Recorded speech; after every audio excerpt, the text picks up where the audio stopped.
आपका स्वागत है मेरे यूट्यूब चैनल सहाना एडुकेशन पे। आज हम लोग एमए या पीजी सेमेस्टर 2 का पेपर नंबर 8 जो कि है भारतीय इतिहास में नारी, आज उसका तीसरा टॉपिक को पढ़ेंगे जो है धर्म और नारी। और पहले ही दो टॉपिक पढ़ चुके हैं। पहला टॉपिक है भारत में नारी स्थिति के संदर्भ में उपागमों का सर्वेक्षण और दूसरा है भारत में नारी स्थिति के संदर्भ में स्रोतों का सर्वेक्षण। तीसरा टॉपिक को देखते हैं। ऑब्जेक्टिव क्वेश्चन का है धर्म एवं नारी। पहला क्वेश्चन, निम्नलिखित में से किस विदुषी नारी का उल्लेख ऋग्वेद में प्राप्त होता है? अपला, घोषा एवं विश्वरा, लोपामुद्रा, उपरोक्त सभी।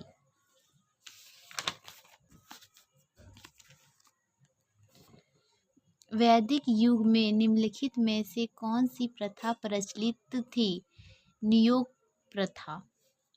वैदिक काल में जो नारी विवाह नहीं करती थी तथा आजीवन शिक्षा ग्रहण करने में लगी रहती थी उसे कहा जाता था ब्रह्मवादिनी। चौथा नंबर, गर्गी एवं मैत्री जैसी विदुषी कन्याओं का संबंध किस काल से है? उत्तर वैदिक काल। किस काल से? उत्तर वैदिक काल। प्राचीन भारत में विवाह की कुल कितनी प्रणालियां प्रचलित थी? 8 प्रणालियां। कितनी प्रणालियां थी? 8। सूत्र काल में जो स्त्रियां विद्या अध्ययन की समाप्ति के उपरांत गृहस्थ जीवन में प्रवेश करती थी उन्हें कहा जाता था सदोवधू। क्या कहा जाता था? सदोवधू। निम्नलिखित में से किस काल में स्त्रियों की दशा अपेक्षाकृत हीन थी? महाकाव्य काल। किस काल में? महाकाव्य काल में। प्राचीन भारत की सीता, द्रौपदी, कुंती, देवयानी एवं सुभद्रा आदि नारियों का संबंध किस काल से है? महाकाव्य काल। किस काल से? महाकाव्य काल से। जहाँ स्त्रियां पूजी जाती है वहाँ देवताओं का वास होता है, यह कथन किसका है? मनु का। किसका है? मनु का। किस धर्म ग्रंथ में स्त्री को धर्म, अर्थ व काम का मूल बताया गया है? रामायण में। किसमें? रामायण में। 4 आर्य सत्य को छोड़कर बौद्ध धर्म में कुल कितने सिद्धांत हैं? 37। कितने हैं? 37। निम्नलिखित में से सही कथन का चयन कीजिए। ये सारे कथन सही है। जो कि पहला है, गौतम बुद्ध के अनुसार स्त्री मोक्ष की अधिकारिणी है। एक भिक्षुनी भिक्षु का सम्मान करने के लिए विवश थी। गौतम बुद्ध स्त्रियों को धर्म में दीक्षित करके प्रसन्न नहीं थे। अष्टांगिक मार्ग का पालन करना भिक्षुनियों के लिए परमावश्यक था। बौद्ध काल में विवाह के कितने प्रकार प्रचलित थे? 8। कितने थे? 8। वैशाली की प्रसिद्ध गणिका आम्रपाली निम्नलिखित में से किस काल से संबंधित है? बौद्ध काल से। किस काल से? बौद्ध काल से। निम्नलिखित में से कौन सा धर्म कठोर तप पर आधारित है? जैन धर्म। कौन सा धर्म? जैन धर्म। जैन धर्म में वर्णित प्रतिक्रमण से तात्पर्य है अपनी भूलों को स्वीकार किया जाना चाहिए। जैन धर्म में वर्णित प्रतिक्रमण से तात्पर्य क्या है? अपनी भूलों को स्वीकार किया जाना चाहिए।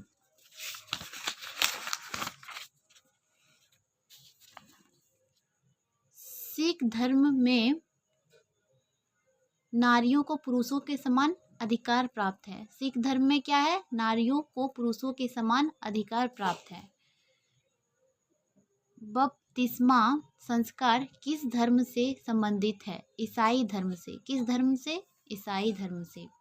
चौथा भी अध्याय देख लेते हैं जो कि है सुधार आंदोलन एवं नारी।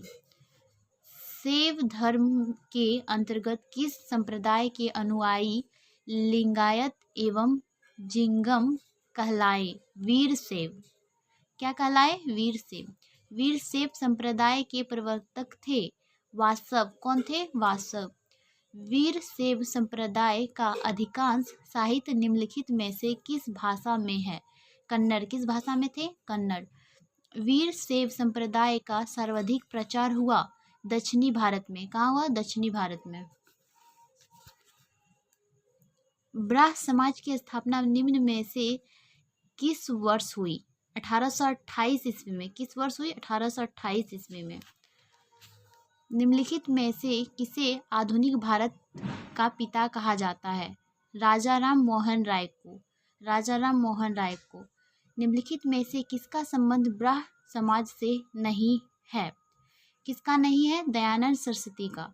राजा राम मोहन राय का है, उसके बाद श्री देवेंद्र नाथ ठाकुर का भी है, श्री केशव चंद्र सेन का भी है। दयानंद सरस्वती का नहीं है। किस वर्ष कानून बनाकर सती प्रथा को निषिद्ध घोषित किया गया? 1829 ईस्वी में। किस वर्ष किया गया था? 1829 ईस्वी में।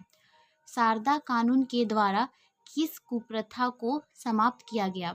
बाल विवाह को। किसको समाप्त किया गया है? बाल विवाह को।